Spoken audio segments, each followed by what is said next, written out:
Hey everybody, Shanghai Six, Front Towards Gamer, Day 1 PAX. Just walking by this the Connect station and we saw this. State of Decay coming out on XBLA sometime next year. And who am I talking with today? I'm James Finney. I'm the creative director at Undead Labs. You go by Finney, right? Yep. All right, Finney, let's talk. I don't think there's enough time to do an interview because I just played a 10-minute demo. This is amazing. It's rough.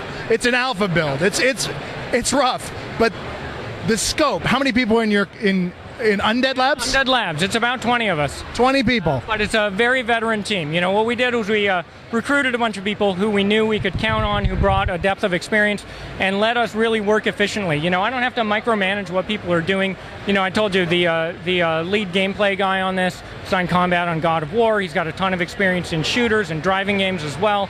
And so we talk about, you know, the philosophy of what we're trying to do, but he's also able to just take ownership of it and roll. And the same is true with our programmers and our artists. So everybody's able to roll and we're able to get a lot done. 20 people, 2 years of work. What's the game? So we're making State of Decay out on XBLA, as you said. What we attempted to do is try to make the ultimate post-apocalyptic survival simulator. And that means it's big, it's grand in scope. There are zombie games out there, and there are great zombie games out there that are action games.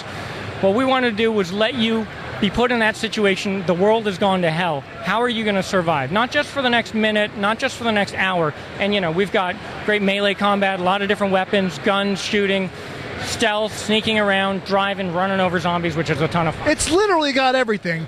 Weapons have weight. Your cars, if they're destroyed, they don't come back. You've got a base building kind of construction like something you'd see in an old XCOM game. I mean, it's incredibly, yeah. It's definitely one of the inspirations for us. I think people will definitely feel the XCOM love when they play this and see it. But it's a action-oriented, while at the same time having all these strategic layers. You talked about damage to cars is permanent. Well, that's true, unless you've built an upgraded workshop, third level, machine shop, specialized it, gone out and found survivors who have expertise at car repair, and if you've done that, then they're back repairing cars, collecting stuff. This is a game that goes on real time, day and night. You know, we have the day-night cycle. The zombies are active in different ways, and each time you're looking at how much food do I have? Am I collecting the stuff that I need? Also, instead of going and collecting it, do I want to build a garden instead?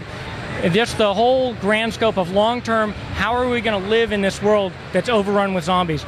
There's sort of a strategic world map aspect to it. You'll see different zombies. They're not really bizarre, outlandish out there. We try to be very true to zombie canon and respectful of it. But there are things like screamers. A zombie that has no arms, lost its lower jaw, the only thing it can do is run around and scream.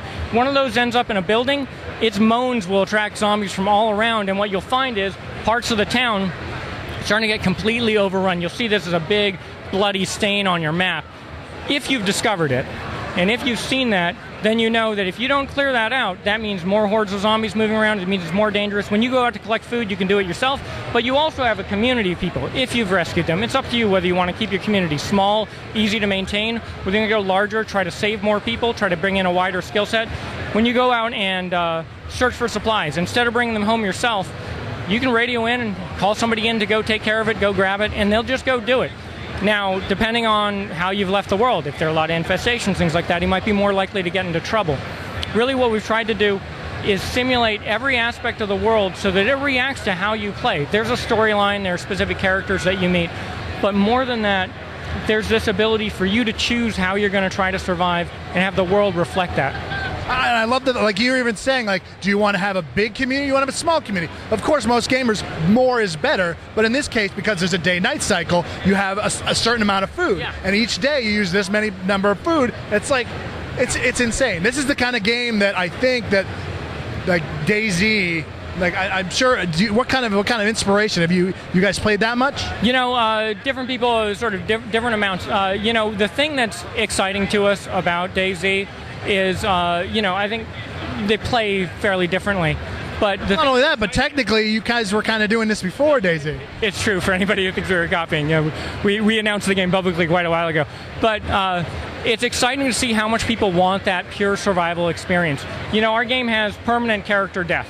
But it's in the context of this longer thing. You're trying to build up a community and survive. If you go out there and get ripped in half by zombies with Tessa's gone. And if she was your best shot, then your best. And you can level people up. You got different skills by different challenges.